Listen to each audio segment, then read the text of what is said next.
Dun-dun-dun, dun-dun-dun, and welcome back to Balancing Unhinged.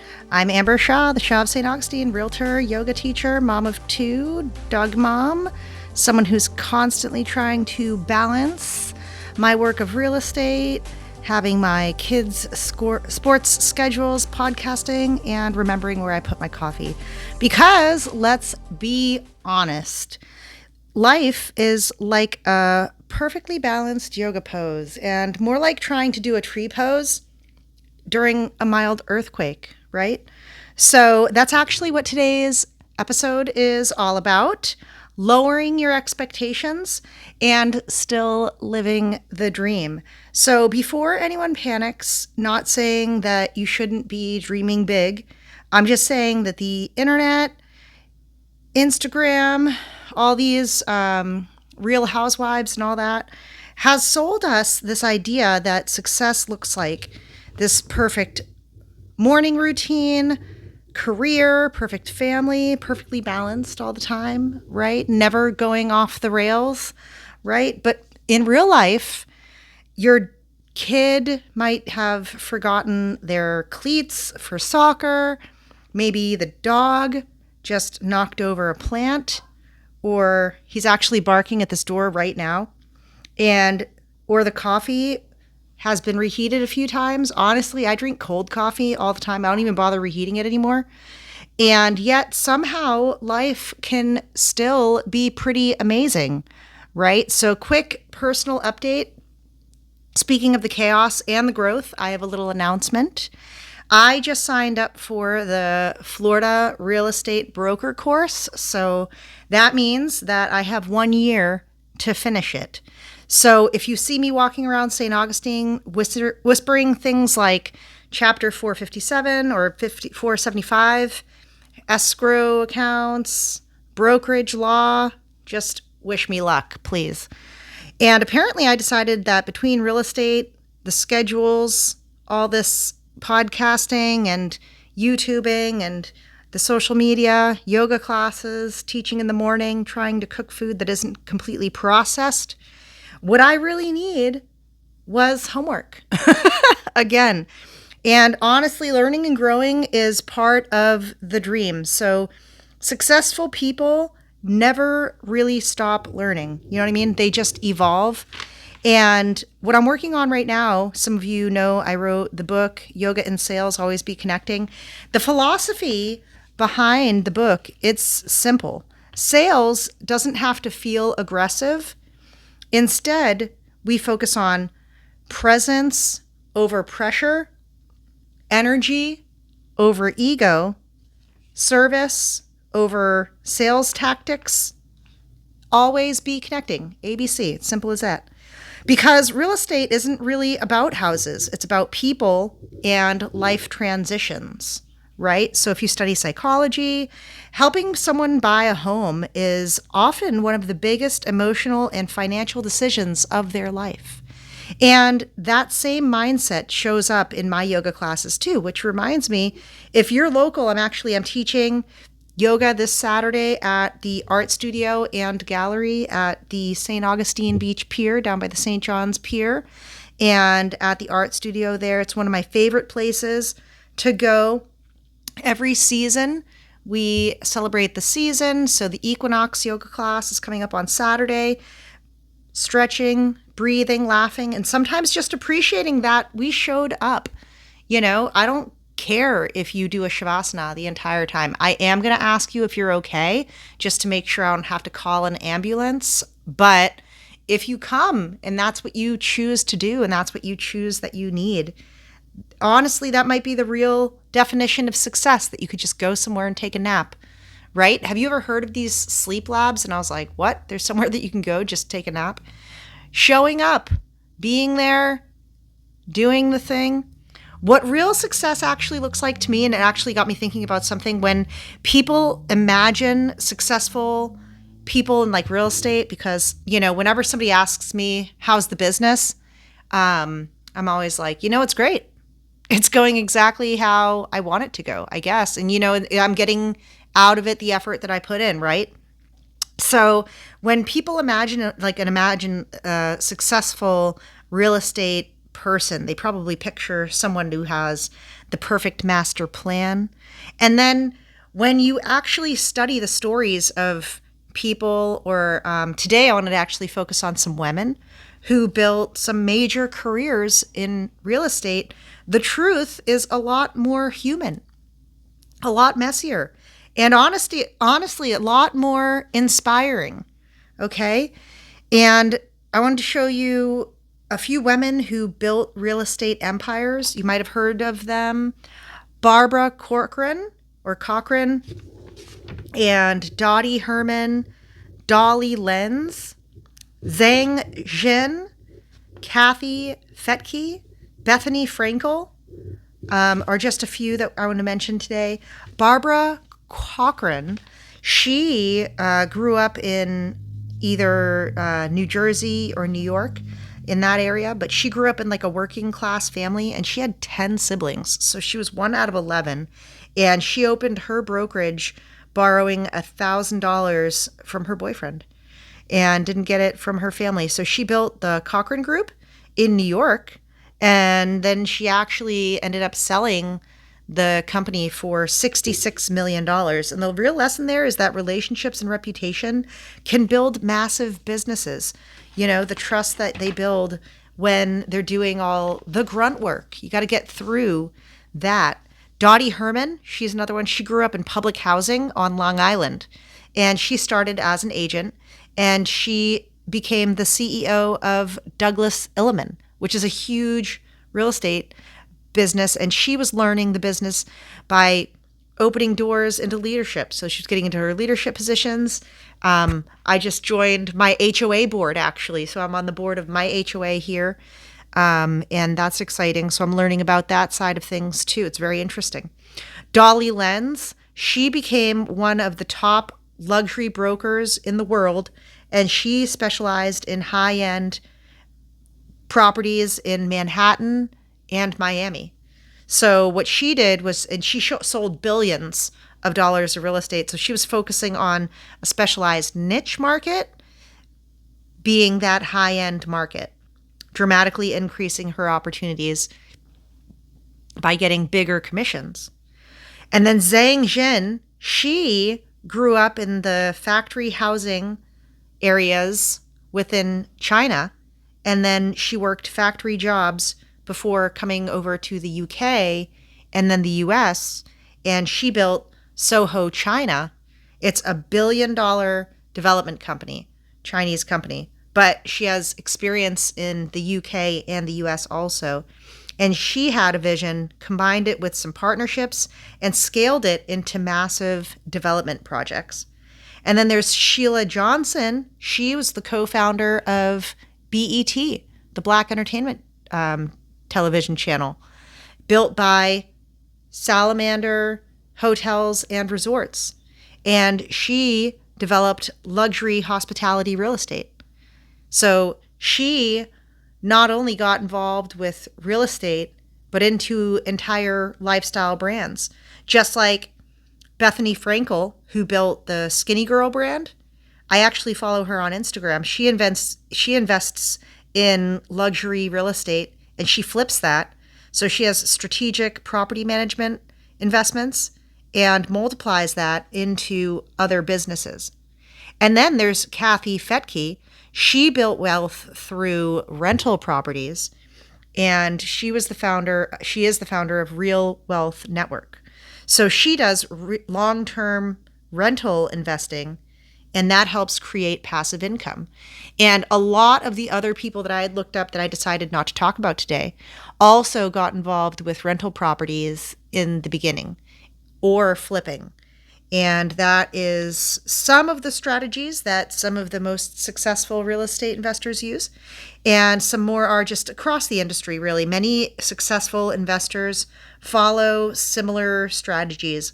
But again, this episode is about lowering your expectations. Do you remember that episode of Mad TV. I used to love that on Mad TV. So hopefully this isn't like a copyright infringement. I don't mean to do that. I was like, lowered expectations. It was a show on Mad TV. It was a skit about these people that were supposed to be dating. And it was like a TV dating show. And then they would just like say these things that were just kind of super embarrassing and stuff like that. So lowering your expectations. And it's really interesting, and then you use that in like all aspects of life, really.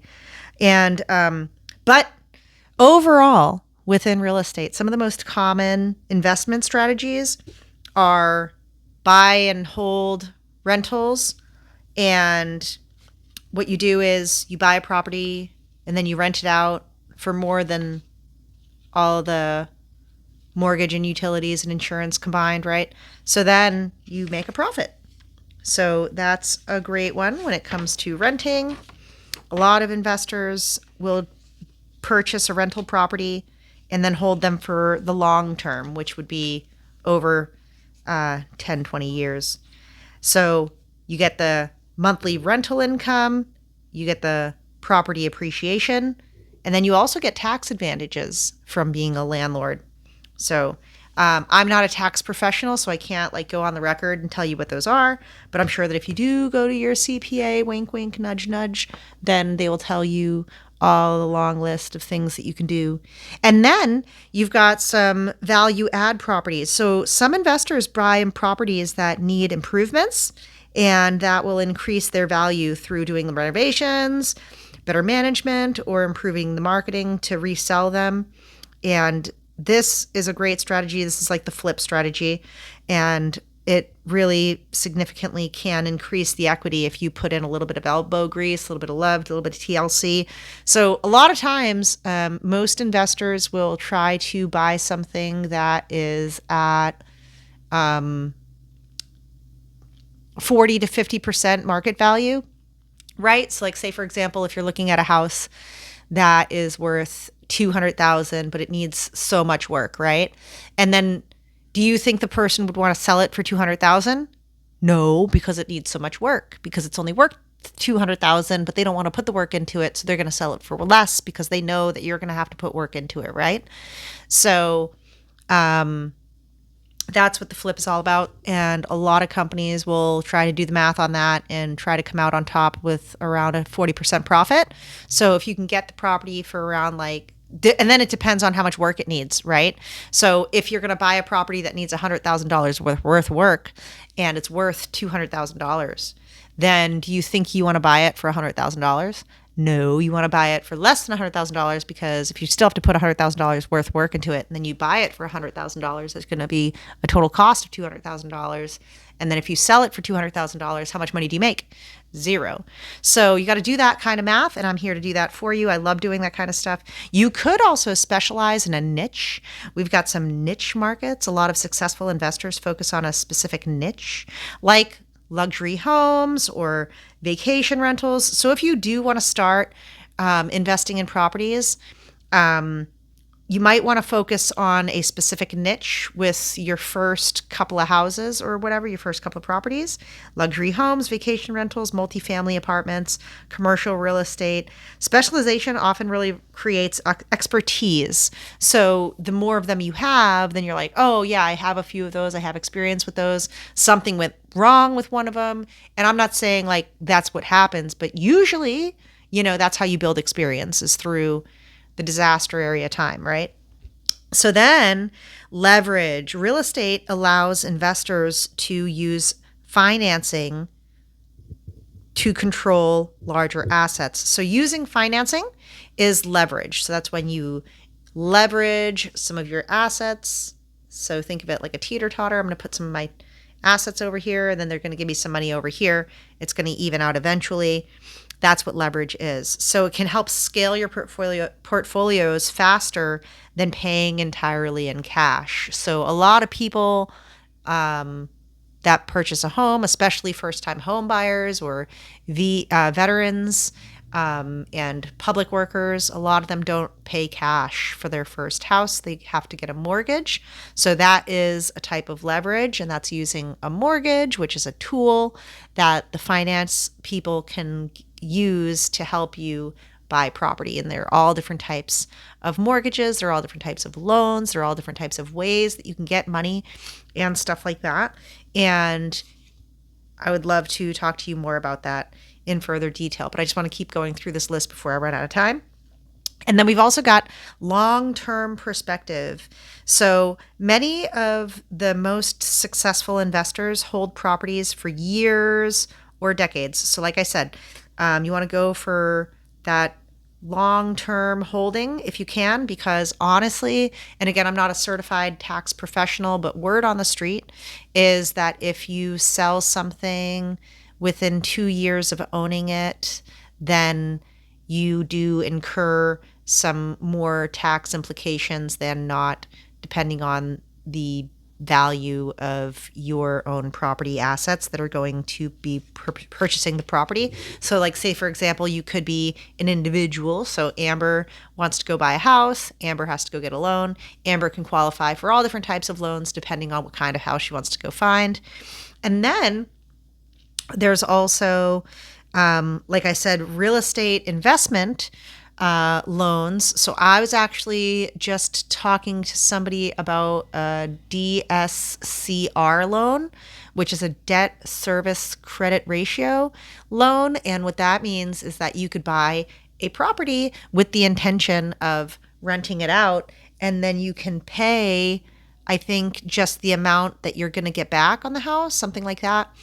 I need to learn more about that, but if you're interested in doing that, I would love to talk to you about that too. But the real estate pattern behind their success is when you step back and you look at all these stories, something interesting pops up. So successful entrepreneurs really show similar traits, okay? They have strong relationships, they do continued learning, they have patience, and they persist, they have persistence, they keep going. They have a willingness to start small. So I was actually just looking also at tax lien certificates, and I would love to talk to anybody about that if they have interested and learn about that as well. Tax lien certificates are really cool because it's a way to get like into the real estate investing realm, and then you learn about tax lien certificates, and then you end up like holding it for like a year or something, and then it's only paying the taxes on the properties. And that's very interesting because based on the state that you're in or the state that you're buying the tax lien certificate in, they pay different interest rates. So in Florida, I believe it's 18%. St. Johns County is 18%. I'm not sure also if it changes by county. Got to learn more about that. So you can start small. It's no big deal. Tax lien certificates, you can get them for like 1,000-ish, or more or less, So I'm saying like you can start small, like as low as like 1,000 to get in the door, and then think long term. So not all of them started perfectly. Sometimes you have a really great plan and sometimes it doesn't get executed properly. Sometimes you have a really great plan and it gets executed properly on your end, but then the other parties that are involved might have messed something up, I'm actually dealing with something. I'll give you a great example here at my HOA. I just started joining my HOA over here, and I'm trying to learn about how I can help our HOA save some money, right? So I would love to pay less in my HOA fees or not increase my fees. So my thought process is maybe if I join the HOA board, then I can learn more about how that's going. But then you learn about actually just who's fighting with who, honestly. So I can't name names because I don't even know their names. But, and I can't even tell you where they live because I don't even know where they live, but they live in here somewhere. And someone is having a debate with their neighbors over the fence that they got put up. And the people had gotten their fence put up and they did the right thing by getting it approved through the HOA because the HOA does have fence restrictions. And it turns out that when they got their fence approved, whoever approved it during the process messed something up, and now the neighbors are running over to the people and just getting all in a tizzy because they have one more panel than they're supposed to have. Oh my gosh. And it's blocking my view of the pond or whatever. And I'm like, dude, are you kidding me? So anyways, then they go, oh, well, we want you to move your fence. And she says, no. And they go, okay, well, what if we pay for it? And she goes, no. And I'm like, oh my God. So then now apparently we're going to go to like arbitration. So we're going to have to like get lawyers involved and stuff. And I was like, dude, if we're going to be like going to arbitration all the time because people want to fight over fences, that's not going to help us save any money now, is it? Anyways, so learning more about that and how I'm dipping my toe into this HOA pool. And I'm not sure if that was a great idea. But to wrap things up here, my final thoughts. Lowering your expectations, it doesn't mean lowering your ambition, right? It just means sometimes you have to laser-like focus when you want a shotgun blast. I had a boss that used to say that. He's like, we need a laser-like focus. What we've got here is this shotgun blast, throwing the spaghetti all at the wall. It's not going to work. So I know that my mind goes 1,000 different directions all at once, which you just heard.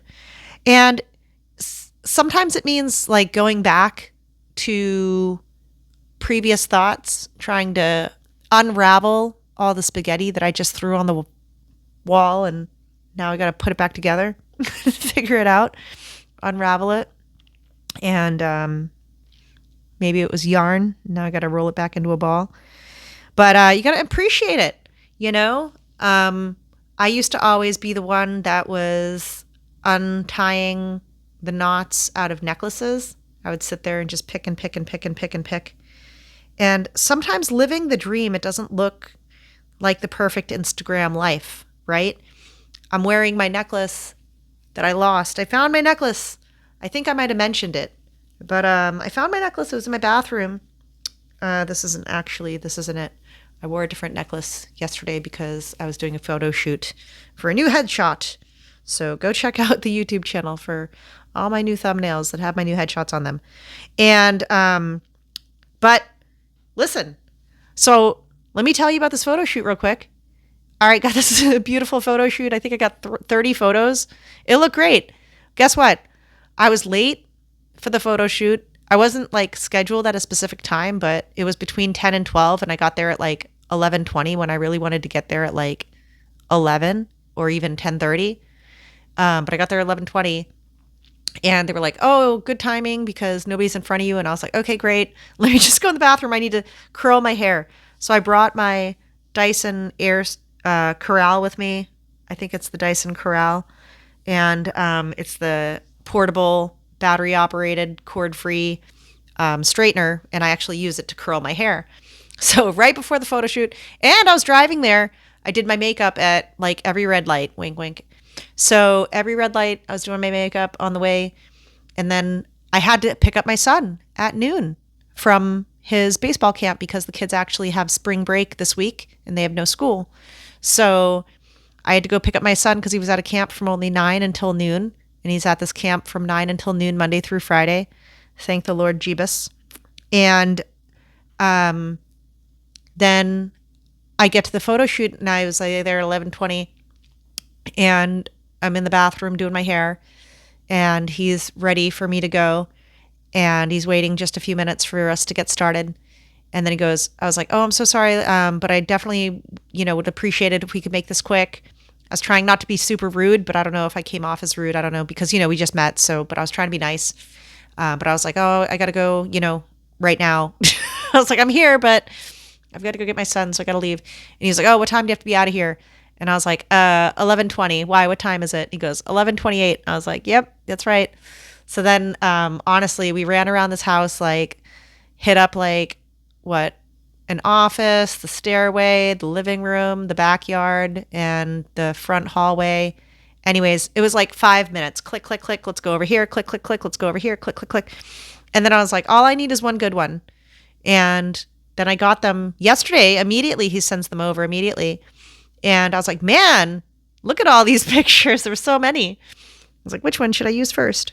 So sometimes, it's not perfect, but sometimes you can reflect and you're like, that was pretty good.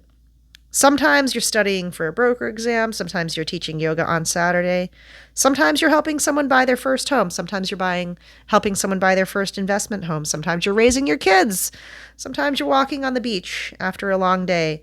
And you're realizing this messy, beautiful life might already be my dream. So, if you're curious about real estate investing, buying property, or building long-term wealth through real estate, please reach out to me. I'm always happy to help people learn more about the process, and you can connect with me online right here on YouTube, Spotify. Send me a message. You can comment, and then I'll respond. I would love to talk to you directly.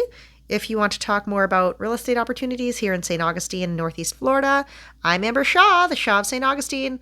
Thanks for listening to Balancing Unhinged. And remember, balance is key. And now that I'm about to get up, my foot fell asleep. Oh my gosh. I'll see you next time. Bye.